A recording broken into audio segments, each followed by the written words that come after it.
Apoie este canal para que possamos manter nosso projeto de distribuir audiolivros de qualidade gratuitamente para todos. A sua ajuda é essencial para mantermos o nosso trabalho. Faça uma doação pelo Pix de qualquer valor pela chave telefônica na descrição abaixo, ou pelo link do QR Code na descrição do vídeo. Se preferir transferência bancária, confira as informações na descrição abaixo. Muito obrigado.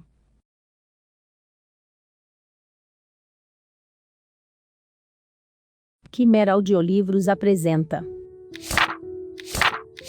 Revista Espírita, Jornal de Estudos Psicológicos, publicado sob a direção de Allan Kardec, 1858, primeiro ano, maio, segunda parte. O Orgulho, dissertação moral ditada por São Luísa Senhorita Hermâncido Falques, 19 e 26 de janeiro de 1858. 1.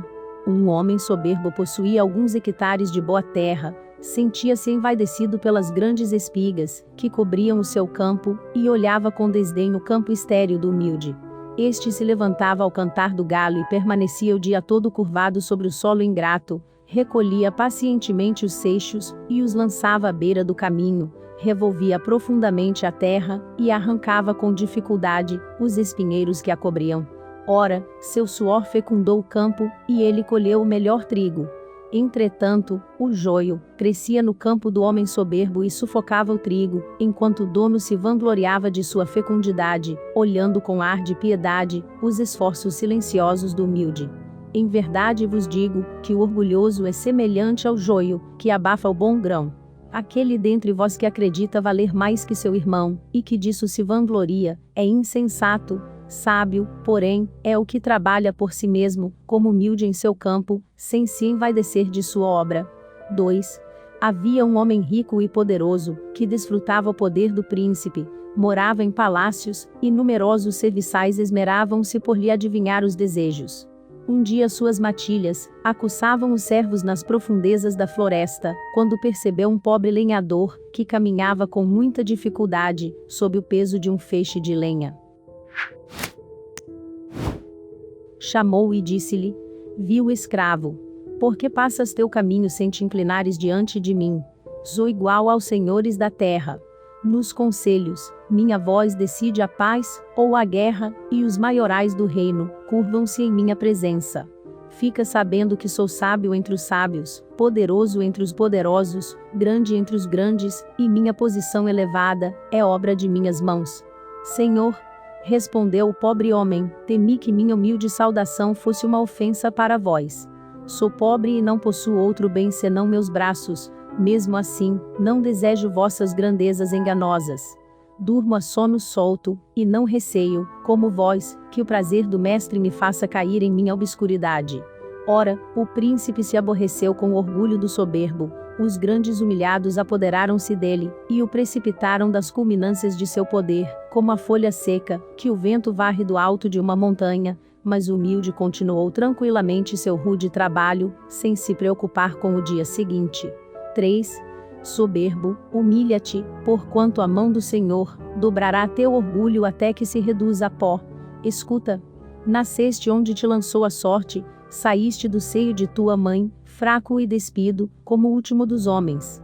Por que elevas mais alto a fronte do que os teus semelhantes, tu que, como eles, nasceste para a dor e para a morte? Ouve, tuas riquezas e tuas grandezas, vaidade das vaidades, escaparão de tuas mãos, quando vier o grande dia, como as águas errantes da torrente, que o sol faz evaporar. De tuas riquezas só levarás contigo as tábuas do caixão, e os títulos gravados na lápide sepulcral, serão palavras vazias de sentido. Escuta. O cão do coveiro brincará com teus ossos, e eles serão misturados aos dos indigentes, confundindo-se tuas cinzas com as deles, porque um dia ambos sereis reduzidos a pó. Amaldiçoarás então os dons que recebeste, quando vires o mendigo revestido na sua glória, e chorarás o teu orgulho. Humilha-te, soberbo, porquanto a mão do Senhor curvará o teu orgulho até o pó. Por que São Luís nos fala em parábolas? Resposta. O espírito humano ama o mistério, a lição se grava melhor no coração quando a procuramos. Não parece que atualmente a instrução nos deva ser dada de maneira mais direta, sem que precisemos recorrer à alegoria? Resposta: encontrá-la eis no desenvolvimento. Desejo ser lido, e a moral necessita ser disfarçada sob a atração do prazer. Problemas morais dirigidos a São Luís. 1. De 2 homens ricos, um nasceu na opulência e jamais conheceu dificuldade, o outro deve sua fortuna ao próprio trabalho, ambos a empregaram exclusivamente na satisfação pessoal. Qual dos dois é mais culpável?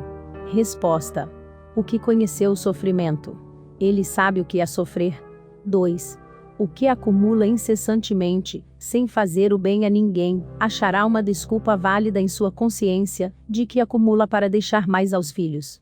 Resposta: é um compromisso com a consciência má. 3. De 2 avaros, o primeiro se priva do necessário e morre de precisão sobre o seu tesouro, o segundo só é avarento para os outros, sendo pródigo para si mesmo. Enquanto se nega ao menor sacrifício para prestar um obséquio, ou fazer algo de útil, nada economiza para a satisfação de seus prazeres pessoais. Se lhe pede um favor, está sempre de má vontade. Se quer entregar-se a uma fantasia, nunca lhe falta ensejo de realizá-la. Qual o mais culpado, e qual deles terá o pior lugar no mundo dos espíritos? Resposta: o que goza, o outro já encontrou a sua própria punição. 4.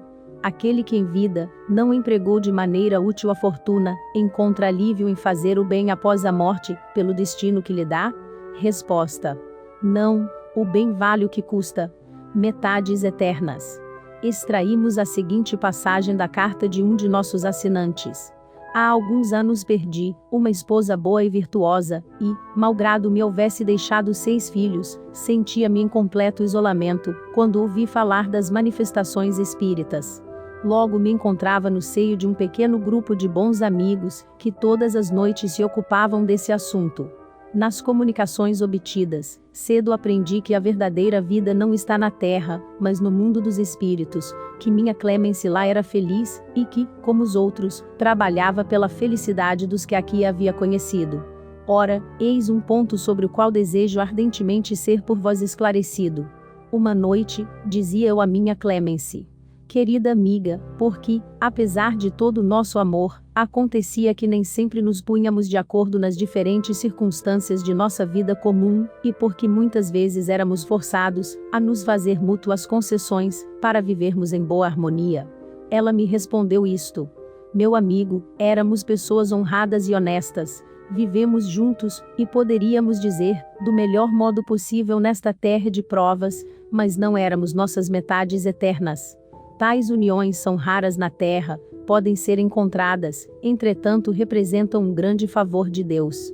Os que desfrutam dessa felicidade, experimentam alegrias que te são desconhecidas. Podes dizer-me, repliquei, se vês tua metade eterna? Sim, diz ela, é um pobre coitado que vive na Ásia, só poderá reunir-se a mim dentro de 175 anos, segundo a vossa maneira de contar. Reunir-vos-eis na terra, ou num outro mundo. Na terra. Mas escuta. Não te posso descrever bem a felicidade dos seres assim reunidos. Rogarei a Heloísa e a Abelardo que te venham informar. Então, Senhor, esses 2 seres felizes vieram nos falar dessa indizível felicidade. A nossa vontade, disseram eles, 2 não fazem mais que 1, viajamos nos espaços, desfrutamos de tudo, amamo-nos com um amor sem fim, acima do qual só pode existir o amor de Deus e dos seres perfeitos. Vossas maiores alegrias não valem um só de nossos olhares, um só de nossos apertos de mão. A ideia das metades eternas me alegra. Ao criar a humanidade, parece que Deus a fez dupla, e, ao separar suas 2 metades, teria dito: ide por esse mundo e procurai encarnações. Se fizerdes o bem, a viagem será curta, e permitirei a vossa união. Do contrário, muitos séculos se passarão, antes que possais desfrutar dessa felicidade. Tal é, parece-me, a causa primeira do movimento instintivo, que leva a humanidade a buscar a felicidade, felicidade que não compreendemos, e que não nos damos ao trabalho de compreender. Desejo ardentemente, Senhor, ser esclarecido sobre essa teoria das metades eternas e ficaria feliz se encontrasse uma explicação sobre o assunto em um dos vossos próximos números. Abelardo e Heloísa, interrogados sobre esse ponto, nos deram as seguintes respostas. As almas foram criadas duplas? Resposta. Se tivessem sido criadas duplas, as simples seriam imperfeitas. É possível reunirem-se duas almas na eternidade e formarem um todo? Resposta. Não. Você e Heloísa formastes, desde a origem, dois seres bem distintos? Resposta. Sim. Formai-vos ainda, neste momento, duas almas distintas? Resposta. Sim, mas sempre unidas. Todos os homens se encontram na mesma condição? Resposta. Conforme sejam mais ou menos perfeitos. Todas as almas são destinadas a um dia se unirem a uma outra alma? Resposta. Cada espírito tem a tendência de procurar um outro espírito que lhe seja afim, a isso chama simpatia. Nessa união há uma condição de sexo? Resposta. As almas não têm sexo. Tanto para satisfazer o desejo de nosso assinante quanto para nossa própria instrução, dirigimos ao Espírito São Luís as seguintes perguntas. 1. As almas que devem unir-se estão, desde suas origens, predestinadas a essa união e cada um de nós tem, na alguma parte do universo, sua metade, a que fatalmente um dia se reunirá. Resposta. Não, não há união particular e fatal de duas almas. A união que há é a de todos os espíritos, mas em graus diversos, segundo a categoria que ocupam, isto é, segundo a perfeição que tenham adquirido. Quanto mais perfeitos, tanto mais unidos. Da discórdia, nascem todos os males humanos, da concórdia resulta completa felicidade. 2.